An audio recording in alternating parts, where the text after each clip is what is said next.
అవకాశాన్ని ఇచ్చినటువంటి దేవునికి సంఘం అంతటికి మన ప్రభువైన యేసుక్రీస్తు నామమున అందరికీ వందనాలండి.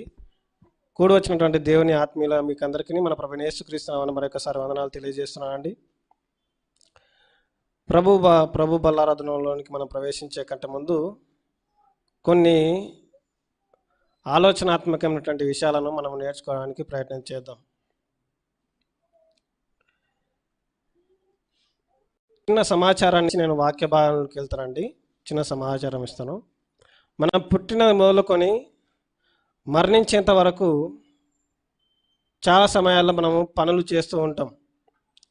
పుట్టిన తర్వాత పిల్లలను బడిలోకి చేర్పించాలి అని అంటే ఖచ్చితంగా ఆ బడిలో ఉన్నటువంటి వారు యాజమాన్యము మనకి ఒక ఎంట్రన్స్ ఫామ్ ఇస్తారు. ప్రవేశ ద్వారము అనే పత్రాన్ని ఇచ్చినప్పుడు ఆ ఎంట్రన్స్ ఫామ్ని మనం ఫిలప్ చేసిన తర్వాత స్కూల్లోనికి రప్పిస్తారు. ఎవరైనా కానీ ఏదైనా కానీ మనము గృహంలో ప్రవేశించాలన్నా, స్కూల్లో ప్రవేశించాలన్నా, తర్వాత కాలేజీలో ప్రవేశించాలన్నా, ఒక ఉద్యోగం చేసేటువంటి కంపెనీలో ప్రవేశించాలన్నా, ఏది తీసుకున్నా ఖచ్చితంగా ఎంట్రన్స్ ఎగ్జామ్ కానీ ఎంట్రన్స్ ఫామ్స్ కానీ ఉంటాయి. అలాగే సంఘంలో ప్రవేశించిన తర్వాత సంఘంలో ప్రవేశించాలి అని అంటే కొన్ని నియమాలు నిబంధనలు దేవుని గ్రంథంలో రాయించడం జరిగింది. లోకంలో ఉన్నటువంటి వాటికి క్రమానుసారంగా వారు రాసుకున్నటువంటి వాటిపైన వారు దృష్టి ఉంచినప్పుడు సంఘంలో ప్రవేశించేటువంటి మనకి దేవుని గ్రంథం ఏం సెలవిస్తుందో మనము ఆలోచన చేయాలి. దేవుని సంకల్పంలో ఉన్నటువంటి సంఘము క్రీస్తు సంఘము. దేవుని సంకల్పంలో ఉన్నటువంటి సంఘంలో ప్రవేశించేటువంటి వారికి ఉండవలసినటువంటి లక్షణాలు ఏంటంటే, మొట్టమొదటి లక్షణం ఏంటంటే వినాలి. రెండవది విశ్వసించాలి. మూడవది మారు మనస్సు పొందాలి. నాలుగవది ఒప్పుకోవాలి. ఐదవది బాప్తిజం పొందాలి.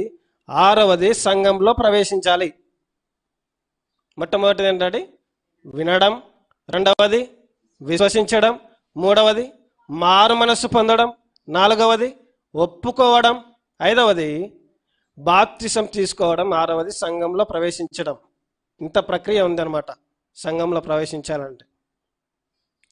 ప్రియమైన దేవుని సంఘమా, ప్రభు గారి బల్లలో చేవేసినటువంటి మనము ఈ 6 విషయాల్లో మనము ఎంత యోగ్యముగా ఉన్నాం, మనం వాక్యాన్ని వినే విషయంలో మనము ఎంత ఆసక్తితో వింటున్నామో, ఎంత శ్రద్ధతో వింటున్నామో మనల్ని మనం పరిశీలన చేసుకోవాలి. ఆసక్తి అంటే ఏంటో, ఆసక్తి కలిగి ఉన్నటువంటి లాభాలు ఏంటో మీకు పైన వర్తమానాలను మీకు చెప్పడం జరిగింది. విశ్వాసం అంటే మనకు తెలిసినటువంటి పెద్దగా చెప్పాల్సినటువంటి అవసరం లేదు. విశ్వాసం అంటే మారు మనస్సు. ఈ యొక్క వర్తమానంలో మారు మనస్సు అనే పాఠాన్ని మనం నేర్చుకోవడానికి ప్రయత్నం చేద్దాం. మాకు తెలియని మారు మనస్సు లేదు అండి అని అంటారా? ఒకవేళ అని అనుకుంటే ఈ వర్తమానం అయ్యేలోపు మన మారు మనస్సు ఏంటో మనకు బయటపడిపోతుంది. ఓకేనా? నేర్చుకోవడానికి ప్రయత్నం చేద్దాం. ఒకవేళ తెలిసినా నేర్చుకోండి, తెలియకపోయినా నేర్చుకోవడానికి ప్రయత్నం చేద్దాం. అసలేంటి మారు మనస్సు అంటే? సంఘాలలో బోధ ఎలా ఉందంటే, ఇప్పుడు ఉన్నటువంటి పరిస్థితుల్లో సంఘాలలో ఆశీర్వాద కూడికలని, సంఘాలలో తైలాభిషేక కూడికలని, సంఘాలలో ఉపవాస ప్రార్థనలని, ఇన్ని సంఘాలలో ప్రతి ఒక్క సంఘంలో మారు మనస్సు కూర్చున్నటువంటి అవగాహన లేకపోతుంది.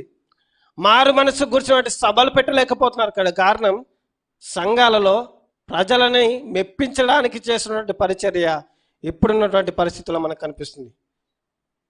సంఘాలలో ప్రజల్ని మెప్పించడానికి పరిచర్య చేయకూడదు. సంఘాలలో వచ్చేటువంటి విశ్వాసాలను మెప్పించడానికి పరిచర్య చేయకూడదు. సంఘాలలో దేవునికి మహిమకరంగా సంఘంలో పరిచర్య జరగాలి. మారు మనసుకున్నటువంటి విలువ మనకు అర్థం కావాలి.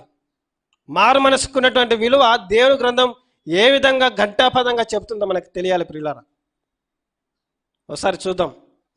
మత్తయి సువార్త 3వ అధ్యాయం 3వ అధ్యాయము 1వ వచనం నుండి మనం చదువుకుందాం. ఆ దినములయందు బాప్తిసమిచ్చి యోహాను వచ్చి, పరలోక రాజ్యము సమీపించి ఉన్నది, మారు మనస్సు పొందుడని యూదయ అరణ్యంలో ప్రకటించుచుండెను.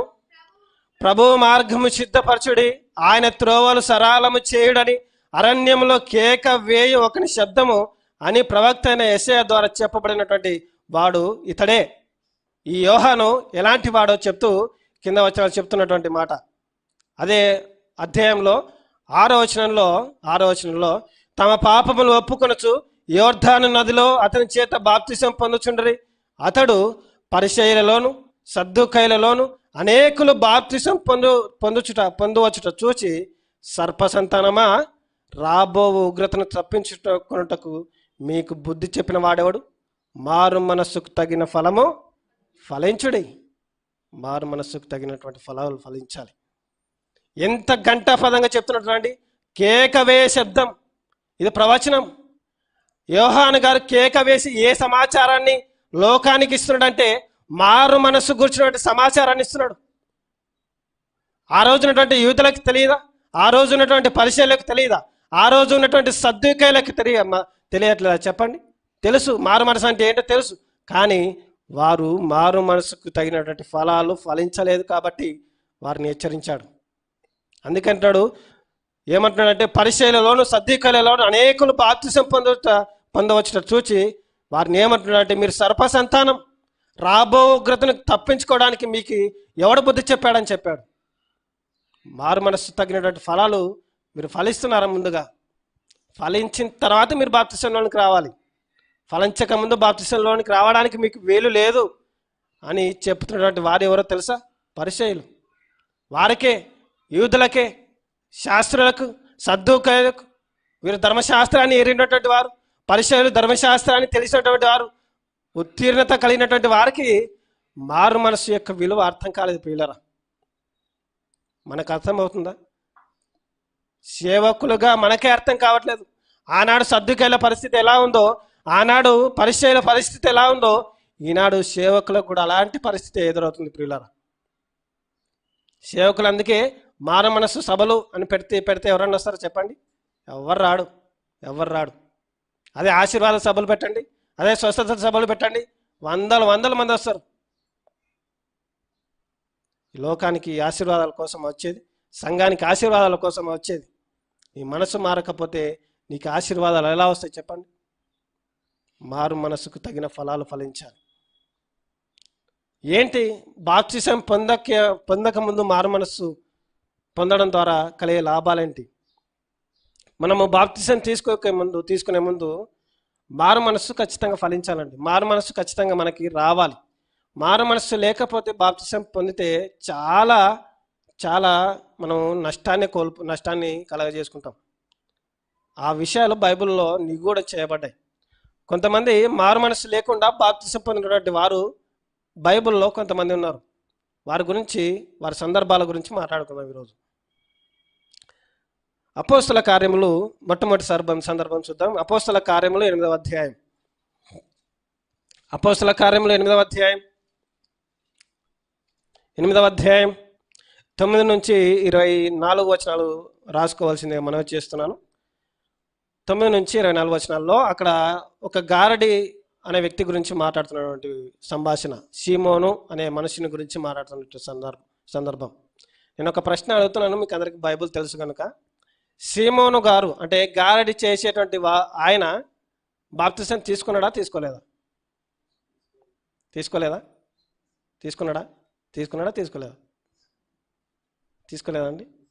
ఓకే, 13 వచనం చదవండి, మీరే చదవండి. మీరు చదవండి 13 వచనం. అప్పుడు సీమోను కూడా నమ్మి బాప్తిసం పొంది అనే మాట ఉందా? బాప్తిసం తీసుకున్నాడనే కదా? తీసుకున్నాడు బాప్తిసం తీసుకున్నాడు, కానీ మారు మనసు లేదు ఆయనకి. ఆయన యొక్క అవతారం మారలేదు. ఆయన యొక్క లోపల మనస్సు మారకుండా బాప్తిసం తీసుకున్నాడు కనుక ఆయన వంకరతనము మారలేదు, ఆయన బుద్ధి మారలేదు. ఎందుకు బాప్తిసం తీసుకున్నాడంటే నాకు ఒక వరం కావాలి, ఆ వరం నాకు ఎట్టయినా కావాలి. పరిశుద్ధాత్మ అనే వరాన్ని పొందుకోవడానికి బాప్తిసం తీసుకున్నాడు. కానీ మనస్సు మారకుండా, మారు మనస్సు పొందకుండా బాప్తిసాన్ని పొందాడు. ఇలాంటి బాప్తిసాలు ఎంతమంది తీసుకున్నారో ఒకసారి ఆలోచన చేయండి. మారు మనసు లేకుండా బాప్తిసాలు తీసుకుంటే మాత్రాన మనము దేవునికి ఇష్టంగా బ్రతికేటువంటి వారం కాము. మారు మనసు పొందిన తర్వాతనే బాప్తిసం తీసుకోవాలి. అది బాప్తిసము తీసుకున్న తర్వాత పరిశుద్ధాత్మ అనేటువంటి వరాన్ని మనకు దేవుడు ఇస్తాడు. మారు మనసు లేకపోతే ఎంత బాప్తిసం తీసుకున్నా వ్యర్థమే ప్రియులారా. మీరు ఈ సందర్భం మొత్తం చదవండి, క్లియర్గా మనకు అర్థమవుతుంది. 9వ వచనం నుంచి 24 వచనాలు మీరు చదవండి. సీమోను అనేటువంటి గారడి చేసేటువంటి వాడు, ఆయన ఏం చేశాడంటే బాప్తిసం తీసుకున్నాడు, కానీ మారు మనస్సు పొందకుండా పరిశుద్ధాత్మ అనేటువంటి వరాన్ని డబ్బులతో కొనాలనుకున్నాడు. డబ్బులతో. ఇదేమన్నా సంతలో వచ్చేటువంటి వస్తువు అనుకున్నారా పరిశుద్ధాత్మ అంటే వరం? కొంతమంది బోధలు చేస్తుంటారు కదా, పరిశుద్ధాత్మ వచ్చాడు, పరిశుద్ధాత్మ వచ్చాడు. పరిశుద్ధాత్మ అది కాదు, ఇక్కడ ఉంది పరిశుద్ధాత్మ. బైబిల్ చదివితే పరిశుద్ధాత్మ అంటే ఎవరో తెలుస్తుంది. బైబిల్ చదవకుండా నాకు పరిశుద్ధాత్మ ఉన్నాడు, నేనేం చేయాలా, ఇవే వద్దనేది. ఈ సింగునాదాలే దేవుని దగ్గర పనిచేయవు. అందుకంటాడు ఆ సందర్భంలో ఒక మాట చూడండి, 19వ వచనంలో చూడండి, 8వ అధ్యాయం 19వ వచనం. వారి ఎదుట ద్రవ్యం పెట్టి నేనెవని మీద చేతులు ఉంచేదనో వాడు పరిశుద్ధాత్మ పొందినట్లు ఈ అధికారము నాకీయుడని అడిగాను. అందుకు పేతురు ఏమంటాడంటే, నీవు ద్రవ్యమిచ్చి దేవుని వరమును సంపాదించుకోదు అని తలంచుకొని నందున నీ వెండి నీతో కూడా నశించునుగాక. నీ హృదయము దేవుని ఎదుట సరైనది కాదు గనుక ఈ కార్యమందు నీకు పాలు పంపులు లేవు. అందుకంటాడు, కాబట్టి ఈ చెడుతనం మానుకొని మారు మనస్సు నుండి ప్రభువును వేడుకో. ఒకవేళ నీ హృదయాలోచన క్షమించబడవచ్చు. ప్రభువును వేడుకుంటే నీ ఆలోచన క్షమించబడవచ్చు, కానీ నిన్ను క్షమించడానికి దేవునికి ఇష్టం లేదన్నాడు. నువ్వు మారు మనసు పొందాలి. మొట్టమొదటిగా బాప్తిసం తీసుకున్న తర్వాత మారు మనసు పొందుతా అంటే కుదరదు, కానీ బాప్తిసం తీసుకోకముందు మనం బాప్తిసం తీసుకోకముందు మారు మనసు పొందాలి. మారు మనస్సు అనేది చాలా ప్రాముఖ్యమైనది క్రైస్తవ జీవితంలో. ఇది దేవుని యొక్క సంకల్పంలో ఒక సంకల్పం. సంఘము ఎలాంటి సంకల్పం కలిగి ఉన్నదో ఆ సంఘంలో ఉన్నటువంటి విశ్వాసాలకి ఉన్నటువంటి లక్షణమే మారు మనస్సు. ఆ మారు మనస్సు పొందిన తర్వాత మనం బాప్తిసం తీసుకోవాలి. ఒకవేళ తీసుకోలేకపోతే మాత్రం ఖచ్చితంగా ఇలాంటి సమస్య మన జీవితంలో ఎదురవుతుంది ప్రియులారా. సీమోను, పేతురు, అందుకే గారడి చేసినటువంటి వ్యక్తికి కలిగినటువంటి సందర్భం ఇది. రెండవ సందర్భం చూద్దాం. యోహాను సువార్త 3వ అధ్యాయం. 3వ అధ్యాయం 1 నుంచి 11 వచనాలు రాసుకోవాల్సింది మనం చేస్తున్నా అండి. 1 నుంచి 11 వచనాలు. అక్కడ నికోదేము అనే పరిసయ్యుడు గురించి మాట్లాడుతున్నటువంటి సందర్భం. యూదుల అధికారి అయిన నికోదేము అనే పరిసయ్యుడు ఒకడు ఉన్నాడు. అతడు రాత్రి యందు ఆయన యొద్దకు వచ్చి, బోధకుడా, నీవు దేవుని యొద్ద నుండి వచ్చిన బోధకుడవని ఎరుగుదుము. దేవుడు అతనికి తోడై ఉంటేనే గాని నీవు చేయుచున్న సూచక్రియలను ఎవడనూ చేయలేడని ఆయనతో చెప్పాను. అందుకు యేసు ప్రభు వారు మాట్లాడుతూ, ఒకడు క్రొత్తగా జన్మించితేనే గాని అతడు దేవుని రాజ్యమును చూడలేడని నీతో నిశ్చయముగా చెప్పుచున్నాను అనే మాట మనకు కనిపిస్తుంది పిల్లరా. ఇక్కడ నికోదేము అనేటువంటి యూదుల అధికారితో మాట్లాడుతున్న సందర్భం.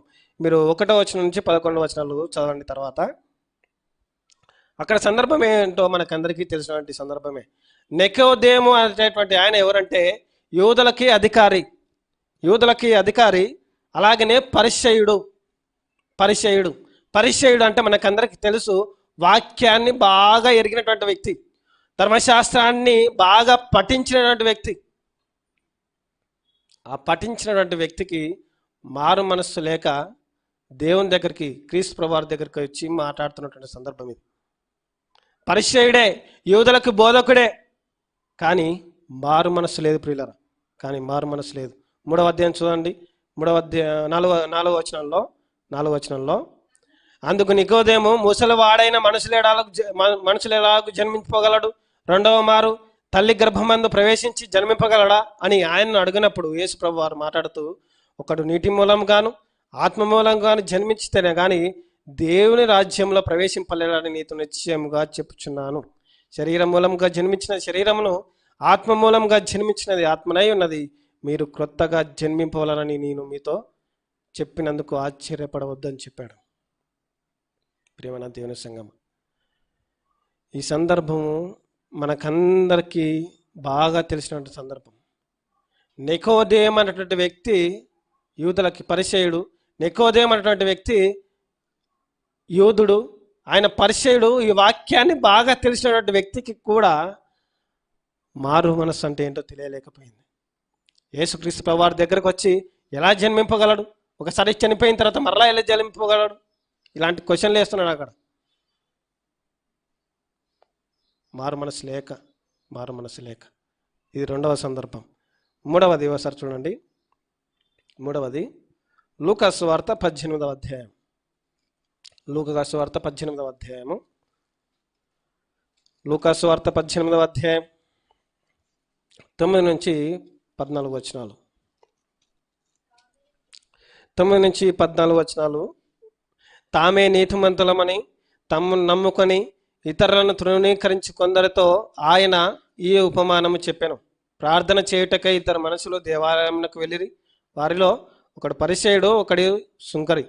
పరిసయ్యుడు నిలవబడి, దేవా, నేను చోరులను, అన్యాయస్తులను, వ్యభిచారులనైనా ఇతర మనుషుల వలనైనను ఈ సుంకరి వలనైనను ఉండనందుకు నీకు కృతజ్ఞతాస్తుతులు చెల్లించుచున్నాను. వారం నాకు 2 సార్లు ఉపవాసం చేస్తున్నా, నా సంపాదనంతలో 10వ వంతు చెల్లిస్తున్నా, ప్రతిరోజు నేను ప్రార్థన చేస్తున్నా అని చెప్తున్నటువంటి మాట, పరిచయుడితో మాట్లాడుతున్నటువంటి మాట. మీరు చెప్పండి, ఈయన చెప్పినటువంటి ప్రార్థనలో, ఈయన చేసినటువంటి ప్రార్థనలో ఏమైనా తప్పుందా అండి? ఏం తప్పు లేదు కదా. ఏం కనిపిస్తుంది అక్కడ? నేనైతే దొంగతనం చేయలేదు ప్రభా, నేను అన్యాయం చేయలేదు ప్రభా, నేను చోరుని కాదు, నేను వ్యభిచారం చేయలేదు, ఇతరుల మనుషుల వల్ల నేను ఎవరిని దోచుకోలేదు. దీనిలో ఏం తప్పు ఉందండి? ఏం తప్పు లేదు. తప్పు లేకపోయినా దేవుడు తప్పును చూపిస్తున్నాడు. తప్పు లేకపోయినా ఆయన యొక్క హృదయాన్ని దేవుడు పరిశీలించాడు. తప్పు లేకపోయినా దేవునికి చెందవలసినటువంటి మహిమ దేవుడు ఎలాగా తప్పును పసిగట్టాడో చెప్తున్నటువంటి సందర్భం. అలాగనే సుంకరి ప్రార్థన చేస్తూ మాట్లాడుతున్న సందర్భంలో సుంకరి దూరంగా నిల్చుండి ఆకాశం వైపు కనులెత్తుటకైనను ధైర్యం చాలక రొమ్మును కొట్టుకొనొచ్చు, దేవా, పాపినైనా నన్ను కరుణించమని పలకెను. అతని కంటే ఇతడు నీతిమంతులుగా తీర్చబడి తన ఇంటికి వెళ్ళాలని మీతో చెప్పుచున్నాను. తన్ను తాను హెచ్చించుకొని వాడు తగ్గింపబడును, తన్ను తాను తగ్గించుకొని వాడు హెచ్చింపబడును. కాబట్టి ప్రియమైన దేవుని సంగమా, మారు మనస్సు అంటే మన ద్వారా దేవుడు మహిమపరచబడాలి. మారు మనస్సు అంటే మనము 0 అవ్వాలి. దేవుని దగ్గరికి వచ్చిన తర్వాత, సంఘానికి వచ్చిన తర్వాత నేను అంత తోపుని, నేను తురుముని అంటే కుదరదు. పరిచయం చేసినటువంటి ప్రార్థనలు అదే కనిపిస్తుంది. నేను వారానికి 2 సార్లు ప్రార్థన చేస్తాను, సంపాదన అంతలో 10% నీకు ఇస్తున్నా ప్రభువా. ఇదంతా ఏంటంటే తాను హెచ్చించుకొని ప్రార్థన చేస్తే దేవుడు వారి యొక్క ప్రార్థన వినడు. మనం ఎప్పటికైనా గుర్తుపెట్టుకోండి, మనం ఎప్పటికైనా మారు మనస్సు పొందాము అని అనుకుంటే మనము ఈ లోకంలో సత్యంత వరకు తగ్గించుకొని బతకాలి. సత్యంత వరకు బ్రతకాలి అలా. అందుకే తనను తాను తగ్గించుకున్నవాడు హెచ్చించబడును, తనను తాను హెచ్చించుకున్నవాడు తగ్గించబడును. ఈ సూత్రం అందరికి అప్లై అవుతుంది. సుంకరిలాగా ఆయన సుంకరిలాగా మన జీవితము ఉండాలి, పరిచయంలాగా మన జీవితం ఉండకూడదు. ప్రియరా, పరిచయం చేసినటువంటి ప్రార్థనలో తప్పు లేకపోయినా దేవునికి చెందవలసినటువంటి మహిమ, ఆ మారు మరుచుకున్నటువంటివి, ఆ స్వభావం మర్చిపోయి పరిచయుడు మాట్లాడుతున్నటువంటి సందర్భం ఇది. ఇవి 3 సందర్భాలు. అసలేంటి మారు మనస్సు అంటే ఒకప్పుడు నేనేం చేశానో ఆ చేసినటువంటి దౌర్భాగ్యమైనటువంటి విషయాలను బట్టి వాటి జోలికి పోకుండా బ్రతకడమే మారు మనసు. ఒకప్పుడు నేను చేసినటువంటి పాపం పట్ల అసహ్యత పుట్టడం మారు మనసు. ఒకప్పుడు దేవునిలోనికి రాకముందు సంఘంలోనికి రాకముందు మన జీవితం ఎలా ఉందో అలాంటి జీవితాన్ని అసహించుకోవడమే మారు మనసు. మారు మనసు కలిగి ఉన్నామా? ఇంకా లోకంలో పడిపోయి అదే చీకటి బ్రతుకులు బ్రతుకుతున్నామా? ఎవరి కోసం చెప్పండి బాప్తిసాలు తీసుకోవడం? దేవుని కోసమా? దేవుని కోసమైతే మనము ఖచ్చితంగా మారు మనసు ఇంకా మళ్ళా పొందాలని అర్థం. దేవుని కోసం మనం మారు మనసు పొందకూడదు. మన జీవితాలు బాగుపడాలి. మన జీవితంలో నేను చేసినటువంటి పాపాల నిమిత్తము యేసుక్రీస్తు వారు దేవాతి దేవుడే ఈ లోకానికి వచ్చాడని మన మనసులో మార్పు అనేది రావాలి. అలా వచ్చినప్పుడు బాప్తిసం తీసుకోవాలి. బాప్తిసం తీసుకోమందు మారు మనసు లేకపోతే ఖచ్చితంగా నష్టానికి గురవుతాం. ఒక నికోదేము విషయంలో కావచ్చు, గారడి చేసేటువంటి షిమోను గారి విషయంలో కావచ్చు, అలాగే పరిసయ్యుడి విషయంలో కావచ్చు. వారికి అందరికీ తెలుసు. పరిసయ్యునికి తెలియదా చెప్పని వాక్యం? పరిసయ్యునికి తెలియదా చెప్పని ధర్మశాస్త్రం ఏంటో? తెలిసినా కూడా వారు మారు మనసు పొందలేదు.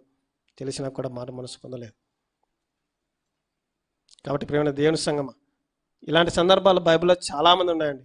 జక్కయ్య గారి సందర్భం కూడా చూడండి. మారు మనసు పొందాడు, ఒకప్పుడు పాపపు జీవితాన్ని వదిలిపెట్టాడు, దేవుని దగ్గరికి వచ్చేసాడు. అది మారు మనసు అంటే. జక్కయ్య జీవితంలో తాను చేసినటువంటి ప్రతిదీ కూడా ఒప్పుకున్నాడు. యేసుప్రభు వారు వాళ్ళ ఇంటికి వెళ్ళిన తర్వాత జక్కయ్య గారి సందర్భం ఒకసారి చూడండి. లూకాసు వార్త 19వ అధ్యాయం మీరు 1 నుంచి 10 వచనాలు చదవండి, నేర్చుకున్న తర్వాత 7వ వచనము ఒకసారి చూడండి. 7వ వచనము, అందరూ అది చూచి ఈయన పాపి అయిన మనిషిని వద్ద బస చేయ వెళ్ళనని చాలా సనువుకొనేది. జక్కయ్య నిలవబడి, ఇదిగో ప్రభువా, నా ఆస్తిలో సగము బీదలకు ఇచ్చుచున్నాను. నేను ఎవని వద్ద అయినను అన్యాయంగా దేనినైనను తీసుకొని ఎడల అతనికి 4 అంతలు మరలా చెల్లింతునని ప్రభువుతో చెప్పాను. అందుకు యేసు ప్రభు వారు మాట్లాడుతూ, ఇతడును అబ్రహాము కుమారుడు, ఎందుకంటే నేడు ఈ ఇంటికి రక్షణ వచ్చి ఉన్నది. ఇది రక్షణ అంటే మారు మనసుకు తగినటువంటి ఫలం జక్కయ్య గారి జీవితంలో జరిగింది. ప్రియులారా, పాపపు జీవితాన్ని వదిలేశాడు. పాపపు జీవితం అంటే ఆయన జీవితంలో ఆయన జీవించిన కాలంలో అనేకుల దగ్గర వడ్డీకి డబ్బులు తీసుకున్నాడు. ఆ డబ్బులు తీసుకున్నటువంటి ఆయన సగాన్ని బీదలకు అప్పయిచ్చేసాడు. ఎవరికైతే వడ్డీకి తీసుకున్నాడో 4 అంతలు వాళ్ళకి ఇచ్చేశాడు. అది మార్పు అంటే, అది మారు మనసు అంటే. మారు మనసు లేకుండా బాప్తిసం తీసుకోవడం అంటే చిన్న విషయం కాదు. మారు మనసు పొందిన తర్వాత బాప్తిసం తీసుకోవాలి. మార్పు జక్కయ్య గారి జీవితంలో కనిపించింది. ఆనాడు జక్కయ్య మనకి నేర్పిస్తున్నటువంటి మాట, మన జీవితాలు మారాలి. యేసుక్రీస్తు ప్రభువారు మన ఇంట్లోకి వచ్చినప్పుడు, మన జీవితంలో రక్షణ వచ్చినప్పుడు ఆ రక్షణకు తగినటువంటి జీవితాన్ని కొనసాగిస్తున్నామా? రక్షణకు తగిన జీవితం మనం ఉండాలి. మారు మనసుకు తగినటువంటి ఫలము జక్కయ్య జీవితంలో ఫలించింది. మన జీవితంలో ఫలించట్లేదంటే కారణం మన లోపమే, దేవుని లోపం కాదు. కాబట్టి ప్రియమైన దేవుని సంగమా, మారు మనస్సు అంటే ఏంటంటే, ఒకప్పుడు దేని యందు సంతోషించామో ఇప్పుడు దాని యందు అసహ్యపడాలి. అది మారు మనస్సు అంటే. ఒకప్పుడు మనం ఏది చీకటిలో బ్రతుకుతూ పాపము యందు మనం సంతోషించామో ఆ పాపమును అసహించుకోవడమే మారు మనస్సు. శాస్త్రులు పరిచయులు ఎందుకు వచ్చారు? బాప్తిసం తీసుకోవడానికి వచ్చారు తప్ప మారు మనసు పొందకుండా బాప్తిసం తీసుకోవడానికి వచ్చారు. అందుకంటాడు, మీరు సర్ప సంతానం, మీ సంతానము సర్పంతో పోల్చాడు. మీ తల్లి ఎవరంటే సర్పం ఎవరు? అపవాది. ఆది కాండంలో మనకి సర్పం గురించి మాట్లాడతాడు. సర్పం ఎలాంటిది బుద్ధి కలిగి ఉంటాడంటే కపటము బుద్ధి. అది వంకర టింకలుగా మాట్లాడుతుంది. అలాంటి స్వభావం కలిగినటువంటి వారు మీరు అని యోహాను గారు హెచ్చరించుతున్న మాటలు. ప్రియులారా, మారు మనస్సు అంటే మన జీవితము పూర్తిగా క్రీస్తునందు ఉండడమే మారు మనస్సు. పూర్తిగా మారు మనస్సు అంటే కొన్ని విషయాలు చెప్పడానికి ప్రయత్నం చేస్తున్నాం. ఒకసారి చూడండి. అపోస్తుల కార్యములు 24వ అధ్యాయం. అపోస్తుల కార్యములు 24వ అధ్యాయము.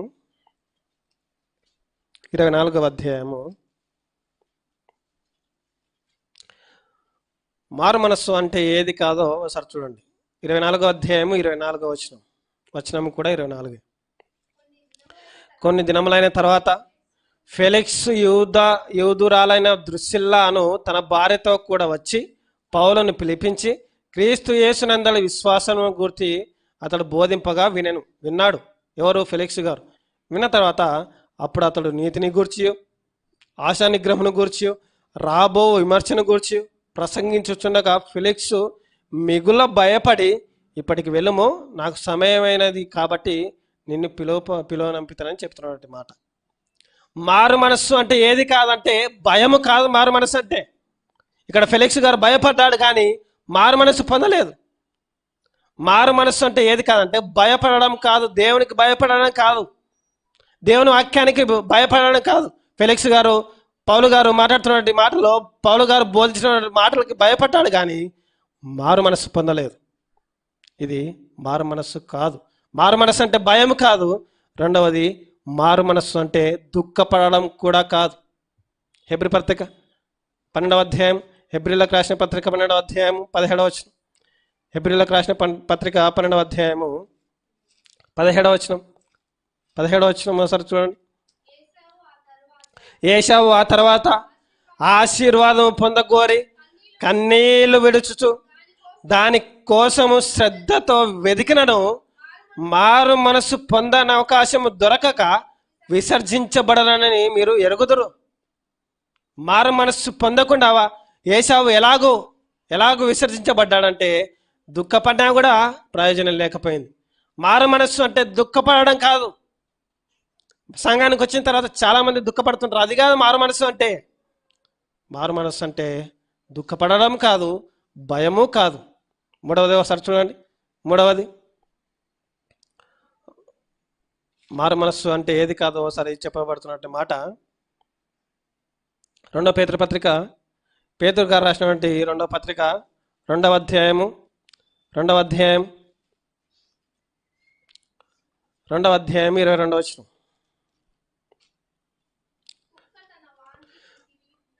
కుక్క తన వాంతికి తిరిగినట్టును, కడగబడిన పంది బురదలో దొర్లటకు మళ్ళినట్టును అను నిజమైన సామెత చొప్పున వీరికి సంభవించిన. ఎవరికది? మారు మనసు పొందైతే మారు మనసు పొందకుండా బాప్తిసం తీసుకునేటువంటి వారికి సంబంధించిన మాట. మారు మనస్సు అంటే ఏంటంటే మన పాత జీవితాన్ని వదిలేయాలి. మారు మనస్సు అంటే ఏంటంటే భయము కాదు. మారు మనస్సు అంటే ఏంటంటే దుఃఖపడడం కాదు. కానీ మారు మనస్సు అంటే ఏంటంటే భక్తి కాదు, మతభక్తి కాదు, సంస్కరణ కాదు, ఇది ఒక ఆచారం కాదు. మారు మనసుకున్నటువంటి విలువ అర్థమవుతుందా మనకి? ఫెలిక్స్ అనే వ్యక్తి కూడా, రాజు కూడా దేవుని వాక్యానికి భయపడ్డాడు కానీ మారు మనసు పొందలేదు. ఏశావు భయపడ్డాడు, దుఃఖపడ్డాడు, ఏడ్చాడు కానీ దేవుని దగ్గరికి చేర్చుకోలేదు. మారు మనసు పొందలేదు, విసర్జించబడ్డాడు. మారు మనసు అంటే భక్తి కాదు, మతభక్తి కాదు. మారు మనసు అంటే ఆదివారం చేసేటువంటి ఉపవాస ప్రార్థనలు కూడా కాదు. మారు మనస్సు అంటే ఇవి కాదు ప్రియులారా. మారు మనస్సు అంటే ప్రతిదినము యేసుక్రీస్తు వారి యొక్క శిలువను మోసుకోవడం మారు మనస్సు అంటే. యేసుక్రీస్తు వారి యొక్క శిలువను మోసుకొని తన జీవితాన్ని ఎవరైనా మోస్తారో వారు మాత్రమే నిజమైన మారు మనస్సు పొందినటువంటి వారు. ఇది మారు మనసుకున్నటువంటి నిర్వచనం. సంఘ సిద్ధాంతాలు కాదు. సంఘంలో అనేక సిద్ధాంతాలు బోధించబడుతున్నాయి. అది కాదు మారు మనస్సు అంటే. సంఘ సిద్ధాంతాలకు మించినది మారు మనస్సు. మారు మనస్సు అంటే ఒక అనుభూతి కాదు. మారు మనస్సు అంటే పాటలు పాడే టైంలో మనకి ఒక ఉద్రేకంతో కూడుకున్నటువంటి విషయం కాదు. మారు మనస్సు అంటే వాక్యం చెప్పేటటువంటి వరకు మనం మారు మనస్సు పొందుకుంటాము. బయటికి వెళ్ళిన తర్వాత యథాప్రద తదా అంతే మన జీవితం. ఇది కాదు మారు మనస్సు అంటే. ఇది కాదు. మరి ఏంటి మారు మనస్సు? మారు మనస్సు అంటే ఏంటి? మన దిశను పూర్తిగా యేసుక్రీస్తు ప్రభువారి వైపు మార్చుకోవడమే, మళ్ళించడమే మారు మనస్సు. మన దిశను మార్చుకోవాలి. యోబు గారు కష్టాలు ఎన్ని వచ్చాయి చెప్పండి. ఆస్తి వెళ్ళిపోయింది, కొడుకులు కుమారులు అన్నీ వెళ్ళిపోయారు, సొంత భార్యని నువ్వు చచ్చిపో అన్నాడు అనింది. అయినా కూడా తన జీవితాన్ని నిలబెట్టుకున్నాడు. అది మారు మనస్సు. అది మారు మనస్సు. పౌలు గారు తెలీదా చెప్పండి? పౌలు గారు ఒకప్పుడు జీవితం వేరు, దేవుణ్ణి నమ్మిన తర్వాత జీవితం వేరు. సంఘంలో ఉన్నటువంటి వారు ఎక్కడ కనిపిస్తే అక్కడ లాక్కొని వచ్చేసి బజార్కి ఇచ్చేసి చంపేసేవాడు పౌలు గారు. అలాంటి యోధుడు నేనంటాను ఇప్పటికెవరు లేడు. అలాంటి వాడే పౌలు గారే మారు మనసు పొందినప్పుడు మనం మారిన తర్వాత ఇంకా మారు మనసు రావట్లేదంటే గల కారణం సంఘాలలో ఈ బోధలు లేవు. ఆశీర్వాదాలు ఎప్పుడు చూసినా ఆశీర్వాదం, దేవుని దగ్గరికి వస్తే నీకు వస్తుంది, ఇది వస్తుంది, ఇవి తప్ప సంఘాలలో మారు మనసు కూర్చోమంటే అవగాహన విశ్వాసాలకు నేర్పట్లేదు. ఎవరికైతే మారు మనసు మేము పొందాము అని అనుకుంటున్నటువంటి వారు కొన్ని గుర్తులు మీకు చెప్తున్నాను. గుర్తులు బాగా గుర్తుపెట్టుకోండి. మేము మారు మనసు పొందాము, మారు మనసు పొందిన తర్వాత బాప్తిసం తీసుకున్నటువంటి వాళ్ళం మేము అని అనుకుంటే చిన్న విషయం మీకు చెప్తాను. యెషయా గ్రంథంలో చెప్పినటువంటి మాట 55వ అధ్యాయము 7వ వచనం. యెషయా గ్రంథం 55వ అధ్యాయము మారు మనసుకు గుర్తులు అని రాసుకొని మొదటి గుర్తు ఒకసారి చూడండి. 55వ అధ్యాయం 7వ వచనం. భక్తిహీనులు తమ మార్గములు విడవడను, దుష్టులు తమ తలంపులను మానవలను. వారు యెహోవా వైపు తిరిగిన ఎడల ఆయన వారి యందు జాలిపడును. వారు మన దేవుని వైపు తిరిగిన ఎడల ఆయన బహుగా క్షమించును. ఎవరైతే బాప్తిసం తీసుకున్న తర్వాత మేము మారు మనసు పొంది బాప్తిసం తీసుకున్నాము అని అనుకుంటున్నటువంటి వారికి మొట్టమొదటి గుర్తు ఏంటంటే మీ జీవితంలో నిర్జీవ క్రియలను విడవాలి. జీవము లేనటువంటి వారిని విడిచిపెట్టాలి. జీవం లేనటువంటి క్రియలను విడిచిపెట్టాలి. ఎందుకంటాడు భక్తిహీనులు తమ మార్గమును విడవాలి. మీ జీవితంలో మీ భక్తిహీనత విడిచిపెట్టాలి. మారు మనసు పొందిన తర్వాత ఒకప్పుడు భక్తి వేరు, దేవుని దగ్గరికి వచ్చిన తర్వాత భక్తి వేరు. మీ భక్తి జీవితాన్ని మార్చుకోవాలి, విడిచిపెట్టాలి. దుష్టులు తమ తలంపులను మార్చుకోవాలి. వారు యెహోవా వైపు తిరిగిన యెడల ఆయన వారి యందు జాలిపడను. వారు మన దేవుని వైపు తిరిగిన యెడల ఆయన బహుగా క్షమించును. మన తలంపులు మారాలి. మన యొక్క మార్గములు, చెడ్డ మార్గములు విడిచిపెట్టాలి. నిర్జీవ క్రియలు అంటే ఇవే, చెడ్డ క్రియలు. ఈ చెడ్డ క్రియలు విడిచిపెట్టినటువంటి వారే మారు మనసు పొందారు అని అర్థం. విడిచిపెట్టామా, విడిచిపెట్టకుండా కొనసాగిస్తున్నామా? ఒకసారి ఆలోచన చేయండి. ఇది మారు మనసుకి మొట్టమొదటి గుర్తు. రెండవది లూకా సువార్త 19వ అధ్యాయము. ఇంతకు సరైనటువంటి సందర్భం. లూకా సువార్త 19వ అధ్యాయం 1 నుంచి 10 వచనాల్లో అచ్చి ఉన్న దానిని చెల్లించడం అంటే అప్పు తీసుకున్న దాన్ని చెల్లించడం, ఇచ్చివేయడం. ఇది మారు మనసుకి ఉన్నటువంటి రెండవ గుర్తు. జక్కయ్య గారి జీవితంలో తను ఎంతైతే తీసుకున్నాడో అంతా తిరిగి ఇచ్చేశాడు. ఇవ్వడం కాదు, 4వ వంతు కూడా ఇచ్చేశాడు. బీదలకి తన ఆస్తిని సగభాగాన్ని ఇచ్చేశాడు. మారు మనసుకి ఉన్నటువంటి రెండవ గుర్తు ఇది.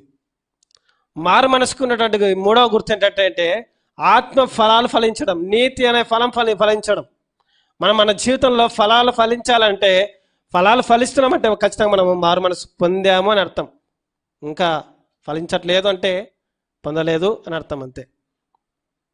యోహాను గారు కేక వేసి ఎందుకు చెప్తున్నాడు? మీరు మారు మనసు పొంది దేవుని దగ్గరికి వచ్చాలి, రావాలి. ఫస్ట్ మీరు మారు మనసు పొందాలి. మారు మనస్సుకు తగినటువంటి ఫలాలు ఫలించిన తర్వాతనే మీరు బాప్తిసంలోనికి రావాలి అని చెప్పాడు. కేక వేస్తూ అనే పరిచర్య చేశాడు. అరణ్యంలో, సంఘాలలో కేకలు వేస్తున్నాం ఎందుకోసం? ఆశీర్వాదాల కోసం. సంఘాలలో పరిచర్య దేనికోసం చేస్తున్నాం? స్వస్థతల కోసం. ఇవి కాదు కేకలు వేసి చెప్పాల్సింది. మీ మనసు మారాలని చెప్పండి, మీ జీవితాలు కట్టుకోవాలని చెప్పండి. ఇవి చెప్తే సంఘాలకు రాము. ఇవి చెప్తేనే సంఘాలకు రావట్లేదు. రాకపోయినా పర్లేదు, వచ్చిన వారే లేవనెత్తబడతారు. ఒక సేవకుడు మన రీసెంట్గా కలిస్తే, అయా సంఘాలలో ఆశీర్వాదాల కూడికలు, స్వస్థత కూడికలు మంచిగానే జరుపుతున్నారు, కొన్నిసార్లు మారు మనసు కూడికలు కూడా జరిపించండి అని అంటే, ఆ సేవకుడు అన్న మాట, సేవకుడే మళ్ళా ఆయన అన్న మాట ఏంటంటే, మారు మనసు కూడికలు పెడితే ఎవరు రారండి అని చెప్తాడు. ఎవరు రారండి అంట. ఎవరు రాకపోతే నువ్వు చెప్పు ఫస్ట్. ఎవరిపైన ఆధారపడి సంఘాన్ని నడిపిస్తాం? ప్రజలపైన. ఎవరు రాకపోయినా, ఎవరు వచ్చినా సంఘంలో బోధించబడవలసినటువంటి విషయాలు, మారు మనసును కూర్చున్నటువంటి విషయాలు, స్వస్థతలు ఆటోమేటిక్గా జరుగుతాయి. దేవుని పైన విశ్వాసం ఉంచితే స్వస్థతలు వస్తాయి, ఆశీర్వాదాలు వస్తాయి, అన్నీ వస్తాయి. మన జీవితమే బాగలేకపోతే స్వస్థతలు రావాలంటే ఎలా వస్తాయి చెప్పండి? మారు మనసుకి తగినటువంటి ఫలాలు, నిర్జీవ క్రియలను విడిచిపెట్టాలి, నీతిని ధరించుకోవాలి, అచ్యున్న దానిని ఇవ్వాలి. 4వది, మన మనసాక్షిని నిర్దోషమైన దానిగా పెట్టుకోవాలి. అపోస్తల కార్యములు 24వ అధ్యాయం 16వ వచనంలో, అపోస్తల కార్యములు 24వ అధ్యాయం 16వ వచనంలో, ఈ విధమున నేను దేవుని ఎడలను మనుషుల ఎడలను ఎల్లప్పుడూ నా మనసాక్షి నిర్దోషమైనదిగా ఉండునట్లు అభ్యాసం చేసుకునొచ్చున్నాను. మన మనస్సాక్షి మన పైన దోషారోపణ చేయకూడదు. మారు మనసుకు గుర్తులు ఏంటంటే 4వ గుర్తు, మన మనస్సాక్షి ఎప్పటికీ కూడా మన పైన దోషం చూపించకూడదు.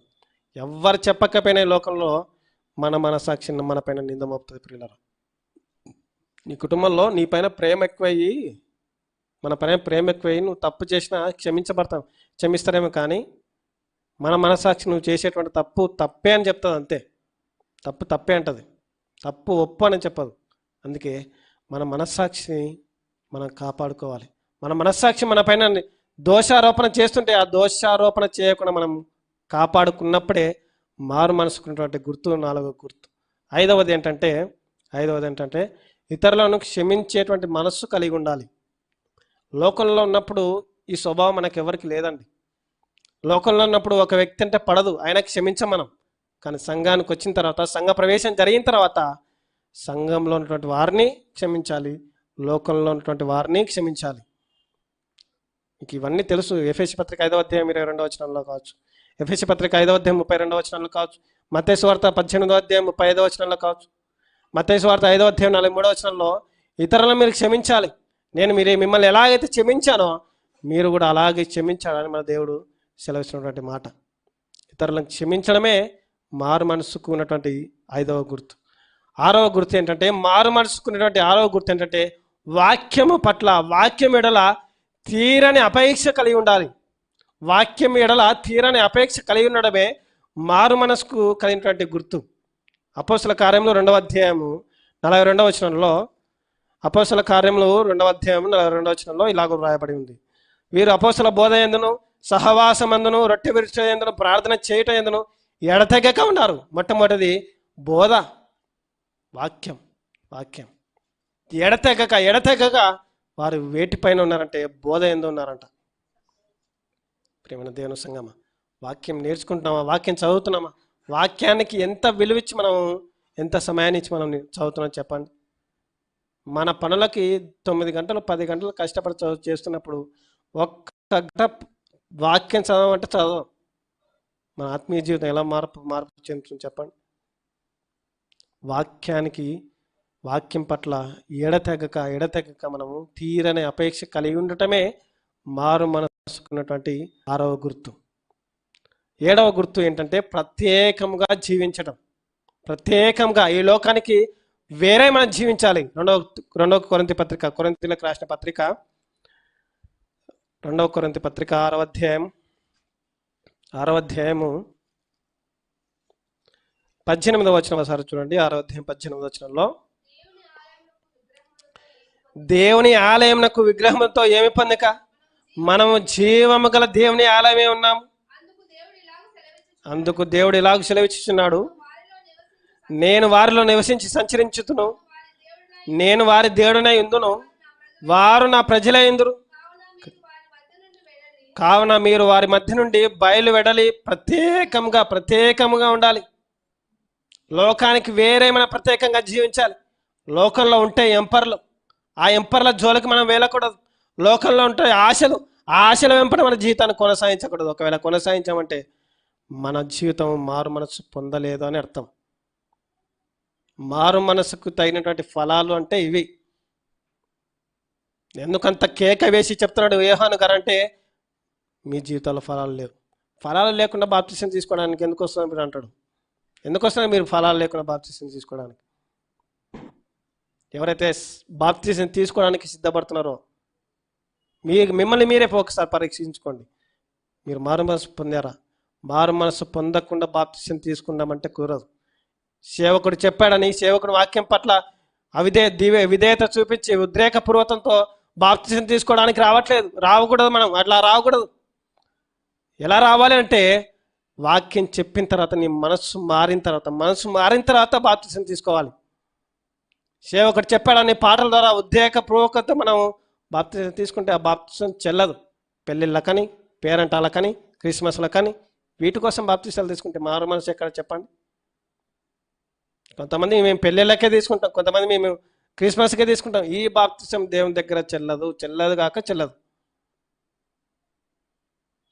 మారు మనస్సు పొందాలి. మారు మనస్సు పొందిన తర్వాతనే బాప్తిసంలోనికి రావాలి. ఒకవేళ పొందకుండా బాప్తిసం వస్తే మాత్రం ఖచ్చితంగా గారడి సీము అనుకున్నటువంటి స్వభావం మన జీవితంలో ఉంటుంది. ఎన్ని విషయాలు చెప్పానండి? 7 విషయాలు. మొట్టమొదటిది నిర్జీవ క్రియలను విడిచిపెట్టాలి, నీతిగా జీవించాలి, అచ్చి ఉన్న దాన్ని ఇచ్చివేయాలి, మనసాక్షిని నిర్దోషంగా కాపాడుకోవాలి, ఇతరులను క్షమించాలి, వాక్యం ఎడల తీరని అపేక్ష కలిగి ఉండాలి, ప్రత్యేకంగా జీవించాలి. ఎనిమిదవది ఏంటంటే దేవుని ఎడల హృదయంలో ప్రేమ కలిగి ఉండాలి. ఈరోజు ఒక మంచి సందర్భం ఏంటంటే ఫ్రెండ్షిప్ డే. అంటే ఈరోజు అందరికీ తెలిసినటువంటి సందర్భమే ఫ్రెండ్షిప్ డే. ఫ్రెండ్స్కి మించినటువంటి స్నేహితులకు మించినటువంటి స్నేహితుడు ఎవరు తెలుసా? యేసుక్రీస్తు ప్రభువారు. నిజమైన స్నేహితుడు ఆయన్నే. అంతకు మించి ఎవరు స్నేహితుడు ఈ లోకంలో ఎవరు లేరు నన్ను అడిగితే. యేసుక్రీస్తు ప్రభువారి పైన మన ప్రేమ కలిగి ఉంటే ఈ లోకంలో ఏది అవసరం ఉండదు. ఈ లోకంలో ఏ స్నేహితుడు కూడా మనకి అవసరం పడడు. యేసుక్రీస్తు ప్రభువారి యొక్క స్నేహం మనకు అర్థమైంది. మనకి దేవుని ఎడల ప్రేమ కలిగి ఉన్నామా? హృదయంలో ఎవరైతే దేవుని ఎడల ప్రేమ కలిగి ఉంటామో వారి జీవితంలో మారు మనస్సు అని జీవితం కలిగి ఉంటారు. మారు మనసుకున్నటువంటి గుర్తు 8వ గుర్తు హృదయంలో దేవుని ఎడల ప్రేమ కలిగి ఉండాలి. రోమపత్రిక 5వ అధ్యాయము 5వ వచనం. రోమపత్రిక 5వ అధ్యాయము 5వ వచనం. ఎందుకనగా ఈ నిరీక్షణ మనల్ని సిగ్గుపరచదు, మనకు అనుగ్రహింపబడిన పరిశుద్ధాత్మ ద్వారా దేవుని ప్రేమ మన హృదయంలో కుమ్మరింపబడి ఉన్నది. దేవుని ప్రేమ మన హృదయంలో కుమ్మరింపబడినటువంటి ప్రేమ పదిలంగా మన జీవించేటువంటి జీవిత కాలం అంతా ఈ ప్రేమను మన జీవితంలో మన హృదయంలో పెట్టుకోవాలి. అలా పెట్టుకున్నప్పుడే మారు మనస్సుకున్నటువంటి గుర్తు. ఒకరంటే ఒకరు పడకపోయినా ప్రేమించాలి, అంతే. పడకపోయినా ప్రేమించాలి. యేసుక్రీస్తు ప్రభువారికి లేవా చెప్పండి? సొంత కుటుంబమే నువ్వు ఇంట్లో నుండి బయటకు అన్నారు. సొంత కుటుంబమే ఆయన ప్రేమించాడు. తల్లిని విడిచిపెట్టలేదు. చనిపోయిన తర్వాత కూడా తల్లిని విడిచిపెట్టలేదు. శిష్యునికి అప్పగించాడు. నేను చనిపోతున్నాను, నేను వెళ్ళిపోతున్నాను, నా తల్లిని చూసుకొని చెప్పాడు. ఇది యేసుక్రీస్తు ప్రభువారి ప్రేమ. అలాంటి ప్రేమ మన పైన కుమ్మరించబడినప్పుడు ఆ ప్రేమను ఎంతవరకు మనం చూపించగలుగుతున్నాం చెప్పండి? ఒకవేళ చూపించలేకపోతే మాత్రం ఇంకా మనం మారు మనసు పొందలేదు అని అర్థం. బల్లలో చేయాలంటే నన్ను అడిగితే చేతులు గజ్జ వణకాలంతే. అంత పాపపు జీవితం మన జీవితం. ఇవన్నీ ఇప్పుడు 8 విషయాలు చెప్పాను. ఈ 8 విషయాలు కరెక్ట్ ఉన్నామంటే ఒక్క విషయంలో కరెక్ట్ ఉన్నాం మనం. ఒక్క విషయంలో అయినా కూడా మనం ఎంత ధైర్యం చేసి బాప్తిసంలో బల్లలో చేవేస్తున్నాం చెప్పండి? మారు మనస్సు అనేది చాలా చాలా ప్రాముఖ్యమైనటువంటి విశేషమైనటువంటి పని. హృదయంలో దేవుని ఎడల ప్రేమ కలిగి ఉండాలి, సాక్ష్య జీవితం కలిగి ఉండాలి. మొదటి యోహాను పత్రిక 1వ అధ్యాయం 2వ వచనంలో అక్కడ కనిపిస్తుంది. సాక్ష్య జీవితం కలిగి ఉండాలి. లోకంలో ఎలాగ బ్రతుకుతున్నామో, సంఘంలో ఎలాగ బ్రతుకుతున్నామో రెండు ఈక్వల్గా ఉండాలి. సంఘంలోకి వచ్చిన తర్వాత ఒకలాగా, బయటికి వెళ్ళిన తర్వాత ఒకలాగా బ్రతికితే మాత్రం మన సాక్ష్య జీవితాన్ని మనం కాపాడుకోలేము అని దేవుని గ్రంథం సెలవిస్తుంది. పిల్లలు, లాస్ట్ది ప్రార్థనా జీవితం కలిగి ఉండాలి. 10 విషయాలు ప్రార్థనా జీవితం కలిగి ఉండాలి. ఈ 10 విషయాలు మన జీవితంలో ఉంటే ఖచ్చితంగా మనం మారు మనస్సు పొందినటువంటి వారమే. లేదు అంటే ఒకవేళ పరీక్షించుకొని దేవుని యొక్క బలలో చేయాలి. ఇది అయోగ్యత పరిశీలన చేసుకోవాలంటే ఇవి. మారు మనసుకు తగినటువంటి ఫలాలు ఫలించాలి. ఫలాలు ఫలించకుండా మనం దేవుని యొక్క రాజ్యంలోనికి ప్రవేశించలేం. ప్రియులారా, ఈ లోకంలో 1వ తరగతి చదవాలంటే ప్రవేశం ఖచ్చితంగా కావాలి. ఎంట్రన్స్ ఫాము ఫిలప్ చేసిన తర్వాతనే వాడు ఏజ్లో కరెక్ట్ ఏజ్ ఉందా, వయసులో కరెక్ట్ వాడు ఉన్నాడా, అన్నీ చూసిన తర్వాత ఎంట్రెన్స్లోకి లోపలికి రప్పిస్తాడు. అలాంటప్పుడు పరలోక రాజ్యం అంటే అంత ఈజీగా వచ్చేదేనా? అంత ఈజీగా ఇస్తాడు చెప్పండి? బాప్తిసం తీసుకొని బలలో చేవేసినంత మాత్రాన పరలోక రాజ్యం వస్తుందా చెప్పండి? రాదు. మన జీవితము మార్చుకోవాలి, మార్చుకోవాలి, మార్చుకోవాలి. మారు మనసుకు తగినటువంటి ఫలాలు ఫలించాలి. ఫలించిన తర్వాత దేవునికి యోగ్యమైనటువంటి జీవితం మనకు కనిపిస్తుంది పిల్లలు. కాబట్టి ఒక్కసారి పరిశీలన చేసుకోండి, మన జీవితం ఎలా ఉంది? మారు మనసుకు తగినటువంటి ఫలాలు ఫలించామా లేదా? సద్దుకయ్యలులాగా పరిచయలాగా మన జీవితము అలాగనే ఉందా? లేదు అంటే దేవుని దగ్గర క్షమాపణ కోరుకొని దేవుని యొక్క బలలో చేయడానికి సాహసం చేద్దాం. చిన్న ప్రార్థన చేసుకున్నాం, ప్రార్థన చేసుకుని ముగించుకున్నాం. మమ్మల్ని మిక్కిలిగా ప్రేమించిన మా ప్రియ పరలోకమందున మా కన్న తండ్రి, మీ ఉన్నతమైన ఘనమైన శ్రేష్టమైన నామమునకు కృతజ్ఞత ఆస్తుతులు స్తోత్రం చెల్లిసిన ప్రభువా, నిజమే దేవా, మా జీవితాల్లో తండ్రి మా మనస్సు మారకుండా తండ్రి మిమ్మల్ని ఎంతగానో బాధ పెట్టాం, ఎంతగానో తండ్రి మీకు అవిధేయులుగా బతికాం తండ్రి. దయతో మమ్మల్ని క్షమించమని ప్రార్థించిన ప్రభు, మీరు నేర్పించినటువంటి వాక్యాన్ని మా హృదయంలో పెట్టుకొని మారు మనస్సుకు తగినటువంటి ఫలాలు మేమందరము ఫలించలాగా సహాయం చేయమని మీ పాదాలు పట్టుకుని వేడుకుంటూ, ఉన్నటువంటి వాక్యాన్ని తండ్రి ప్రతి ఒక్క విశ్వాసి హృదయంలో ఫలింప చేయమని, సాతానుగాడు కొట్టుకొని పోకుండా ప్రభురాత్రి భోజనంలో తండ్రి చేయవేసేటువంటి వారందరం మేమందరం తండ్రి మమ్మల్ని మేము పరీక్షించుకొని విమర్శించుకొని చేయవేయలాగా సహాయం చేయమని, విన్నటువంటి వాక్యాన్ని హృదయంలో పెట్టుకుని జీవించలాగా సహాయం చేయమని మీ పాదాలు పట్టుకుని వేడుకుంటూ, మీకే మహిమ ఘనత ప్రభావాలు చెల్లించుకుంటూ ఈ కొద్ది ప్రార్థన మా ప్రభువైన యేసుక్రీస్తు నామమున ప్రార్థించి అడిగి వేడుకుంటున్నాం నా తండ్రి. Amen, amen. అందరికీ వందనాలండి. Thank you.